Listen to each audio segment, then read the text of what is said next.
सकालू सकालू दुकान खुलु खुलु गोटे भाई आसी पितल दीपटे नहीं गले। तापरे जने घंटी नेले आउ जने ठिया होई कथा होतले। जने नानी सुइंग मशीन रो प्राइस बुझिकी गले। आरे वर्षा आउ दुकान रे व्यापार भी किछि खास नथिला। सत कहले केते दिन एमती परिश्रम करबी, लाभ कम हेले भी प्रतिदिन दुकान खोलिबी, एई भावनाटा केबे केबे मन को बहुत कष्ट दिए।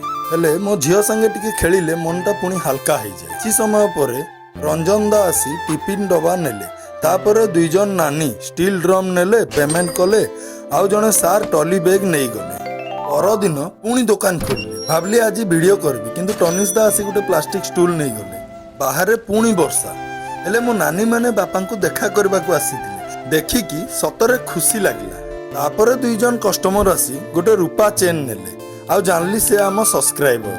घर को आसी देखली बापा मटन रांधुथिले। टिके परे चेयर टिफिन बिक्री हेला। जने नानी पुराना पेमेंट क्लियर करिदेले। दीदी जने आसी सामान नेले और बापांको संगे बाहागर सामान रो स्पेशल ऑफर विषय रे टिके कथा हेले। संध्या रे झियो छात ऊपर हसी हसी दौड़ुथिला। किशन छता सजाउथिला, बापा माँ कथा होउथिले। आ वर्षा हेई हेई आजिर दिनटा भी सरीगला। काली पुणी दुकान खोलिबी, पुणी परिश्रम करिबी, कारण लाभ आज न हेले कौन हला, हारिबार ऑप्शन तो मो पाखरे नाही।